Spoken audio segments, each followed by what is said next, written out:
Mahfud MD dengan bahasa tubuh yang secara psikologis saya perhatikan itu sebetulnya gelisah untuk memilih kalimat itu, sehingga dia cuma ngomong pendek itu. Biasanya panjang lebar sebagai profesor, tapi dia ngomong ringkes sekali dan terlihat kegelisahan.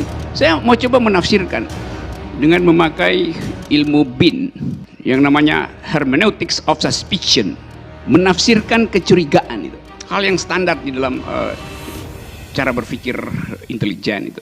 Mencurigai untuk menemukan heuristik awal, keterangan awal mengapa orang nggak percaya. Coba saya hubungkan dengan beberapa peristiwa 2 hari 3 hari sebelumnya. Tiba-tiba SMRC, Saiful Mujani Research Center, mengeluarkan hasil survei dan dihadiri oleh Mahfud MD. Hasilnya mengatakan 65 atau 73% rakyat Indonesia percaya bahwa Presiden Jokowi mampu mengatasi krisis ekonomi dan krisis COVID. Saya bikin semacam hermeneutic of suspicion. Kenapa Mahfud MD ada di situ? Tentu diberitahu lebih awal bahwa angkanya 73% kepercayaan publik kepada pemerintah itu. Coba misalnya SMRC menemukan bahwa dukungan pada presiden tinggal 30%, maka Mahfud MD nggak akan datang di dalam rilis itu.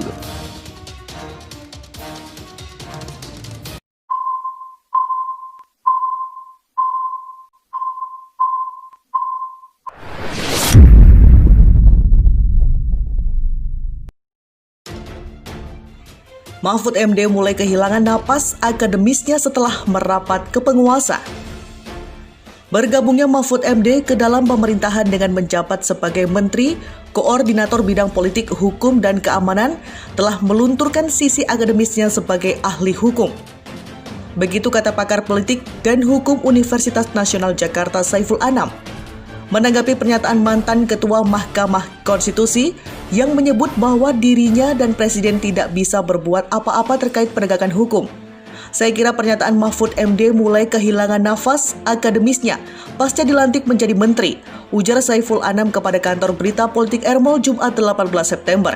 Berbanding terbalik dengan pernyataan Mahfud MD, Saiful Anam menilai seorang menteri hingga sekelas presiden sejatinya memiliki kekuatan untuk mendorong penegak hukum agar bertugas sesuai dengan prinsip keadilan dan kepastian. Saya kira Pak Mahfud yang ajarkan kita dalam buku-buku beliau bagaimana memperbaiki hukum. Saya mengira Mahfud MD mulai lupa tentang apa yang telah ditulis dan diajarkannya tentang penegakan hukum, jelas Saiful. Selain itu, dalam beberapa kesempatan pernah ia katakan kalau ingin mengubah keadaan maka ubahlah hukumnya terlebih dahulu, baru yang lain bisa mengikuti. Kritik Saiful yang juga seorang advokat ini. Dengan demikian, Saiful Anam menilai pernyataan Mahfud belakangan ini soal penegakan hukum sudah keluar dari nuansa akademis sebagai guru besar di bidang politik hukum. Tidak semestinya beliau mengeluarkan statement yang demikian, apalagi jabatan yang diembannya sangat strategis dalam penegakan hukum. Selain itu, tidak patut membawa nama presiden yang justru melemahkan peran dan fungsi dalam sistem presidensial, pungkasnya. Kalau Menko Polhukam dan Presiden tak bisa apa-apa, pantas kalau Republik ini makin kacau. Pernyataan Menteri Koordinator Bidang Politik, Hukum, dan Keamanan Mahfud MD soal penegakan hukum di Indonesia jelek dikritisi oleh banyak pihak. Salah satunya oleh analis sosial politik Universitas Negeri Jakarta UNJ, Ubedillah Badrun, yang menganggap pernyataan Mahfud seperti ucapan seorang pengamat hukum. Pernyataan Mahfud MD yang menyebut hukum sudah menjadi industri dan mengaku dirinya dan Presiden Joko Widodo tak bisa berbuat apa-apa, ini mirip pernyataan pengamat hukum, ujar Ubedillah Badrun kepada kantor berita Politik Ermol Jumat 18 September. Sebagai Menko Polhukam, kata Ubedillah, Mahfud memang benar tidak boleh melakukan intervensi dalam konteks penegakan hukum karena penggunaan teori trias politika dalam makna separation of power. Posisi Mahfud MD adalah bagian dari eksekutif, tetapi Mahfud MD tampaknya lupa bahwa beliau Menteri Koordinator yang salah satunya menangani problem hukum secara nasional, ujar Ubedillah. Ini juga artinya Indonesia adalah negara yang tidak murni menggunakan trias politika dalam makna separation of power atau pemisahan kekuasaan, tetapi lebih terlihat dimaknai sebagai pembagian kekuasaan. yang satu sama lain antara eksekutif, legislatif, dan yudikatif terlihat saling simbiosis mutualisme, sambungnya. Dalam makna separation of power sendiri, lanjut Ubaidillah, dimaknai simbiosis mutualisme di area eksekutif itulah ada Menko Polhukam. Karena jika murni separation of power, seharusnya Menko Polhukam tidak perlu ada karena tidak ada gunanya. Bubarkan saja ke Menko Polhukam. Jadi argumen Mahfud MD itu argumen separation of power. Dalam makna yang murni, itu keliru pemaknaannya dalam konteks Indonesia saat ini yang punya Menko Polhukam. Kalau Mahfud MD dasarnya separation of power, harusnya berubah nama Menko-nya menjadi Menko Polkam saja atau Menteri Koordinator Politik dan Keamanan saja. Hilangkan kata hukum. Terang Direktur Eksekutif Center of Social Politic Economic and Law Studies, CESPELS. Sehingga tambah Ubaidillah, karena melekat kata hukum pada Kemenko Polhukam, maka seluruh praktek penegakan hukum tentu melekat juga tanggung jawabnya pada Menko Polhukam. Tentu bukan dalam konteks intervensi proses penegakan hukum.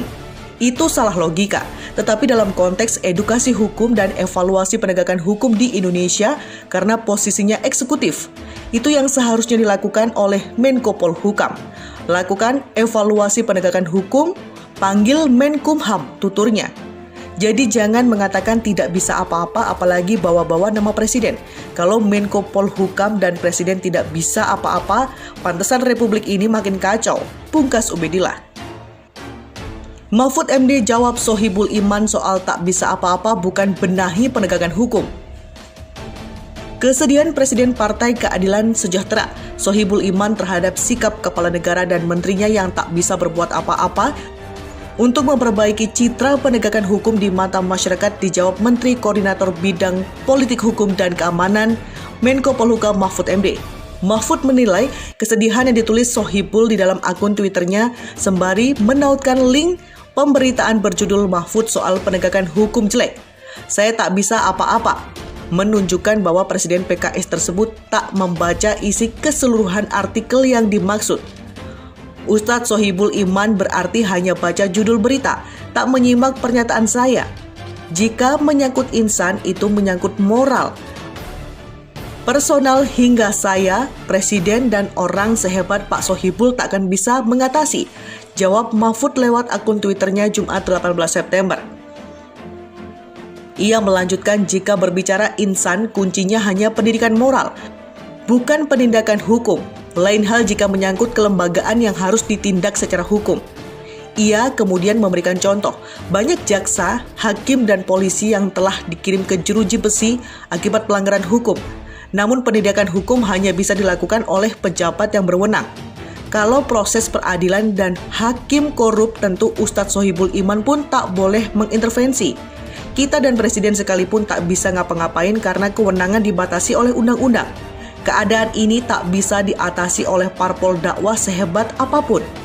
Ini tugas kolektif, pungkas Mahfud. Mendapat jawaban demikian, Sohibul meminta dan berharap kepada Mahfud MD dan Presiden Jokowi sebagai pemegang otoritas yang lebih tinggi dibanding penegak hukum lainnya untuk memikirkan bagaimana mengatasi persoalan. Terima kasih Prof. Prof dan Presiden sebagai pemegang otoritas yang lebih tinggi terlalu menekankan pada kesadaran moral. Itu oke jika PR penegak hukumnya sebaik Pak Mahfud. Yang dihadapi bukan orang-orang seperti Pak Mahfud.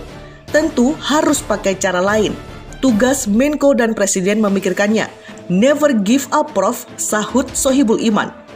Dalam tweet sebelumnya, Sohibul Iman mempertanyakan sikap Mahfud mengenai perbaikan citra penegakan hukum. Kalau Menko bilang dirinya dan Presiden Jokowi sudah tidak bisa berbuat apa-apa, lalu siapa yang akan memperbaiki penegakan hukum? Apa Pam Swakarsa? Saya apresiasi keterus-terangan Profesor Mahfud MD, tapi saya sedih, jelas Sohibul. Dalam makna separation of power, posisi Mahfud MD adalah bagian dari eksekutif, tetapi Mahfud MD tampaknya lupa bahwa beliau Menteri Koordinator yang salah satunya menangani problem hukum secara nasional, ujar Ubaidillah. Ini juga artinya Indonesia adalah negara yang tidak murni menggunakan trias politika dalam makna separation of power atau pemisahan kekuasaan, tetapi lebih terlihat dimaknai sebagai pembagian kekuasaan. yang satu sama lain antara eksekutif, legislatif, dan yudikatif terlihat saling simbiosis mutualisme, sambungnya. Dalam makna separation of power sendiri, lanjut Ubedillah, dimaknai simbiosis mutualisme di area eksekutif itulah ada Menko Polhukam. Karena jika murni separation of power, seharusnya Menko Polhukam tidak perlu ada karena tidak ada gunanya.